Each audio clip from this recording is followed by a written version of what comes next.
Post Holi आप सभी लोग का हार्दिक स्वागत है। कैसी रही आप सभी की होली? मुझे लगता है कि अब आप लोग अपने पढ़ाई लिखाई पे रिदम पकड़ लेंगे, ट्रैक पे आ जाएंगे और जल्दी से आ भी जाइए। जिनको बीपीएससी मेंस देना है वो तो जल्दी ही आ जाए। और यूपीपीएससी एमपीपीएससी वाले भी अब धीरे धीरे जितना ज़्यादा हो सके अब पढ़ाई लिखाई शुरू कर दें। तो आज हम बहुत ही महत्वपूर्ण टॉपिक पर डिस्कस कर लेंगे। कॉलेजियम प्रणाली क्या है, भारत में न्यायपालिका द्वारा विकसित कॉलेजियम प्रणाली की आलोचनात्मक मूल्यांकन करना है। एक बार अभी आप लोगों ने कुछ दिन पहले सुना भी होगा, कॉलेजियम सिस्टम पे कुछ स्टेटमेंट दिए गए थे और लॉ मिनिस्टर को हटा भी दिया गया था। तो अक्सर ये न्यूज़ में आते रहता है। न्यायपालिका की जो नियुक्ति की प्रणाली है वो लगातार विवादों में घिरी रहती ही है। तो हम लोग इसको डिस्कशन करेंगे, लेकिन आपको जो इस पे आंसर तैयार करना होगा वो उस एंगल से तैयार करना पड़ेगा जैसे लगे कि आप सच में एक ब्यूरोक्रेट्स के रूप में आपने आंसर को रिप्रेजेंट किया है। इसमें ऐसा ना हो कि एक तरफा आप लिख देना शुरू कर दे, तो ये ऐसा नहीं करना है। तो एक संतुलन रवैया अपना करके ही आंसर को लिखना है। तो सतर्क रहना है इस टॉपिक पे। होली बीत गया है तो मुझे लगता है कि अब आज से आप लोग अच्छे से पढ़ाई शुरू कर दीजिएगा। कुछ लोग हो सकते हैं कि चढ़ा भी लिए हों, तो जैसे ही उनका मूड बनना शुरू हो जाए पढ़ाई के प्रति तो लग ही जाएंगे। क्योंकि बिहार तो ड्राई स्टेट है, वहां तो चला नहीं होगा। दिल्ली वाले पी ही लिए होंगे और बतरा पे भीड़ भी थी, कल परसों भी भीड़ थी। तो इन सब से अब उबर करके पढ़ाई लिखाई पे अब शुरू कर देना है। आपको अपना ध्यान उधर ही केंद्रित करना है। तो खैर डिस्कस कर लेते हैं कॉलेजियम सिस्टम पे। देखिए, लेहमैन की तरह इसको समझेंगे। जैसे एक सवाल मन में उभरता होगा कि वास्तव में जो सुप्रीम कोर्ट है या हाई कोर्ट है, उस कोर्ट में जजों की नियुक्ति कैसे होती है, ट्रांसफर कैसे होता है। तो बहुत ही महत्वपूर्ण विषय है और स्वाभाविक रूप से दिमाग में प्रश्न करता हो कि न्यायाधीशों की नियुक्ति आखिर होते होती कैसे है ना। तो हम नियुक्ति भी और ट्रांसफर की प्रक्रिया को भी समझेंगे। तो भारत में न्यायाधीशों की जो नियुक्ति होती है वो संविधान के आप अनुच्छेद 124(2) याद रखेंगे, 124(2) और अनुच्छेद 217 के तहत होती है, आर्टिकल 217 के तहत होती है। तो फिर प्रश्न उठता है कि ये जो आर्टिकल है, तो इस आर्टिकल के में क्या ऐसा प्रावधान दिया गया है कॉलेजियम सिस्टम का। तो आपको पता पड़ेगा कि इसके संदर्भ में बहुत ही एक चर्चित वर्ड लिखा जाता है जिसको हम लोग कहते हैं 3 जजेज केसेस। तो इस केस को आपको समझना पड़ेगा। तो खैर इसको मैं समझाऊंगा, पहले भूमिका बता देता हूँ। इसकी जो भूमिका लिखी जाएगी वो आपको स्क्रीन पे थोड़ा दिख रहा होगा। तो सबसे पहले कॉलेजियम प्रणाली को आप बता देंगे कि कॉलेजियम प्रणाली है क्या। तो इस वर्ड को आप ओपन करके इसके भीतर जो भी छिपा है उसको आप उस राज्य को आप उजागर करेंगे। तो कॉलेजियम सिस्टम भारत में न्यायाधीशों की नियुक्ति और उनका जो ट्रांसफर है, स्थानांतरण की एक प्रक्रिया है जिसमें सर्वोच्च न्यायालय और उच्च न्यायालय, देखिए दो कोर्ट से संबंधित ये हो जाएगा। क्योंकि सुप्रीम कोर्ट में भी तो नियुक्ति होगी, ट्रांसफर की यहाँ बात नहीं होगी, और यहाँ पे नियुक्ति भी होगी और ट्रांसफर की भी बात हो जाएगी। तो सुप्रीम कोर्ट और उच्च न्यायालय के न्यायाधीशों की नियुक्ति की जो नियुक्ति है वो मुख्य रूप से भारत के मुख्य न्यायाधीश और सर्वोच्च न्यायालय के 4 वरिष्ठतम न्यायाधीशों के एक मंच, जिसको हम लोग कॉलेजियम कहते हैं, कॉलेजियम द्वारा की जाती है। ठीक है। भारतीय संविधान के अनुच्छेद 124 124(2) और आर्टिकल 217 के तहत क्रमशः सर्वोच्च न्यायालय और उच्च न्यायालय में न्यायाधीशों की नियुक्ति संबंधी, यानी कि सुप्रीम कोर्ट का अगर बात होगा तो ये आर्टिकल चर्चा में रहेगा, और अगर हाई कोर्ट की बात होगी तो ये आर्टिकल चर्चा में होगा। तो एक भूमिका आप संक्षिप्त रूप से दे दीजिएगा। यह प्रणाली कार्यपालिका के हस्तक्षेप को कम करने और न्यायपालिका की स्वतंत्रता सुनिश्चित करने के लिए विकसित की गई थी, लेकिन समय समय पर इसमें पारदर्शिता की कमी, जवाबदेहिता का अभाव और भाई भतीजावाद जैसी आलोचनाएं भी की गई हैं। तो आप चाहे तो इसको लिख भी सकते हैं और छोड़ भी सकते हैं, वो आपके टाइम और राइटिंग स्पीड पर डिपेंड करेगा। लेकिन आप समझेंगे कि आखिर ये क्यों जो सिस्टम है, जो कॉलेजियम सिस्टम है, वो चर्चा में रहता है।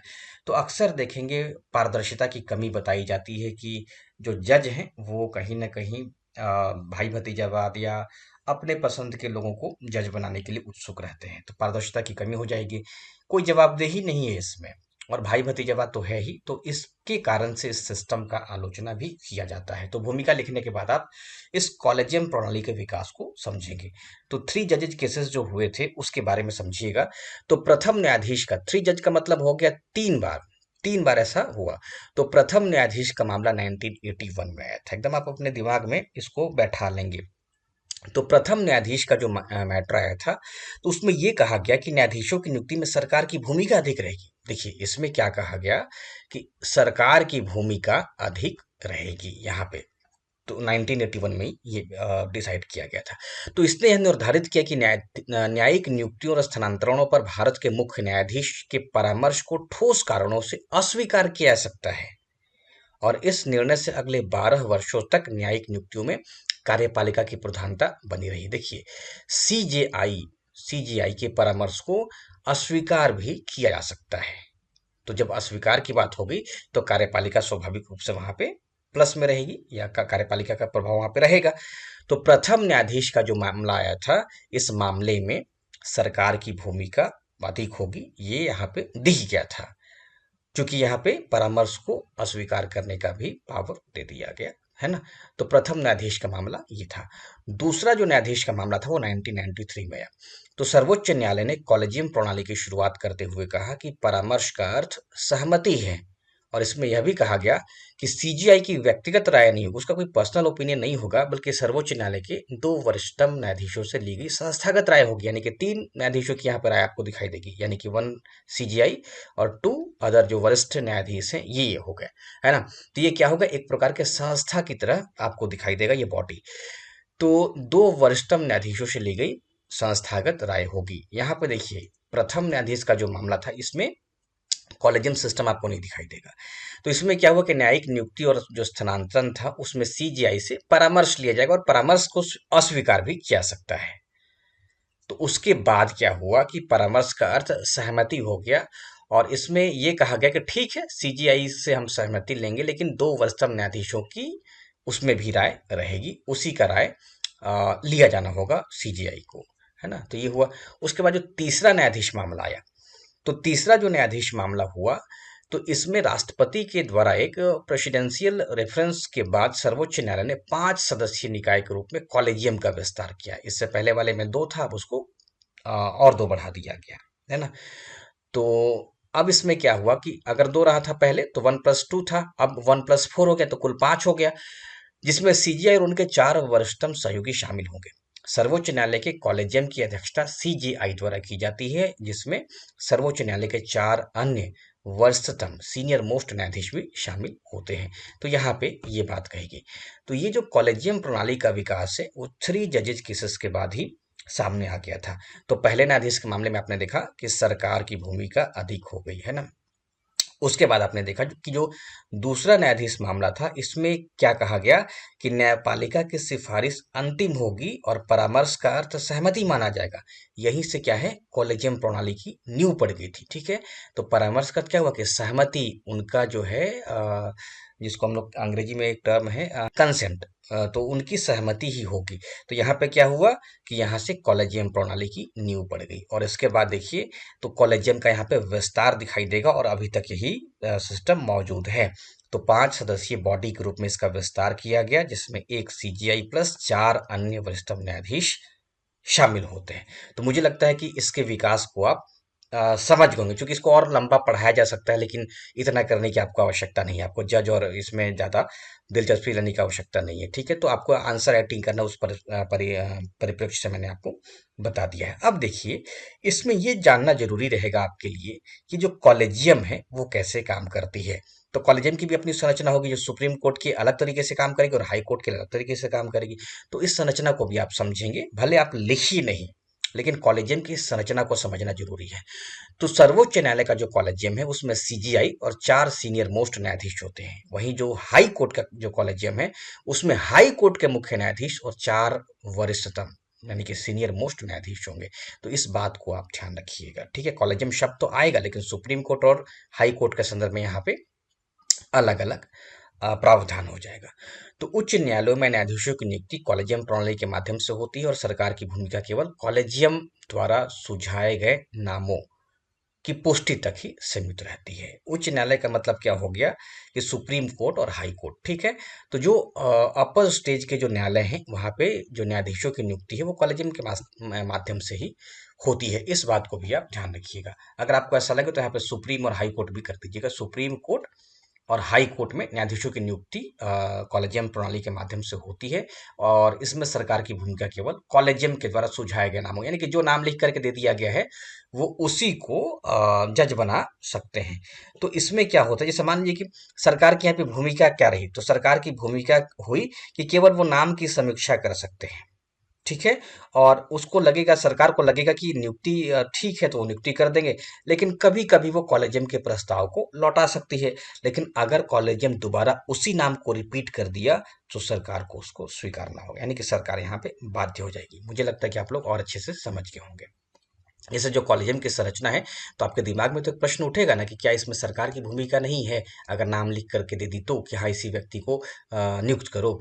तो सरकार की भूमिका होती है, यानी कि वो सिर्फ समीक्षा करने तक ही सीमित रहती है। समीक्षा कर ली कि हाँ चलिए इसको बहाल कर देते हैं तो टिक। और अगर ऐसा लगेगा तो उसके पास पावर क्या बनता है, तो वो एक बार लौटा देगी कि ठीक है आप इस नाम पे पुनर्विचार करके हमें दोबारा भेज सकते हैं। तो कॉलेजियम दोबारा भेज देगी, और जब दोबारा भेज देगी तो सरकार क्या है कि उस नाम को स्वीकार करने के लिए बाध्य रहेगी। तो कॉलेजियम की संरचना और सरकार की भूमिका को भी आप यहाँ पे समझ गए होंगे। अब इसी कॉलेजियम की आलोचना की जाती है। तो आलोचना करना आसान है, आलोचना और सुझाव दोनों ही आसान है। आप प्रिंटेड नोट्स जरूर ले लीजिएगा। किसी को अगर नहीं मिलेगा तो आप मुझे इस नंबर पे व्हाट्सअप कर लीजिएगा, और व्हाट्सअप करके आप अपना नाम जरूर लिखेंगे, और उसके बाद अ, जो नोट्स चाहिए होगा यानी कि कॉलेजियम सिस्टम वाला आप मुझसे मांग लीजिएगा, ठीक है। सिर्फ हाई करके मत छोड़ दीजिएगा, कई बार हाई लिख करके छोड़ दिया जाता है, हेलो लिख करके छोड़ दिया जाता है ना। और नहीं तो फिर क्या होता है कि या तो आप लोग झूठ मूठ का रिंग कर देते हैं बिना मतलब का। तो अननोन नंबर से तो रिंग किसी को भी नहीं करना चाहिए ना, जब तक थोड़ा बहुत आपसे परिचय नहीं हो जाए। तो किसी का भी नंबर मुझे इरिटेशन जैसा लगता है, क्योंकि हो सकता है कि वो कॉल सेंटर का भी हो जाता है, कंपनी का हो जाता है, तमाम जगहों का हो जाता है। तो एक विद्यार्थी के रूप में आप मुझसे ले लीजिएगा। तो अब देखिए कॉलेजियम प्रणाली की आलोचना करते हैं। तो इसमें सबसे पहली जो आलोचना होती है कि ट्रांसपेरेंसी ही नहीं है, पारदर्शिता की अभाव है, कार्यपालिका की निष्क्रियता और जवाबदेहिता की कमी है।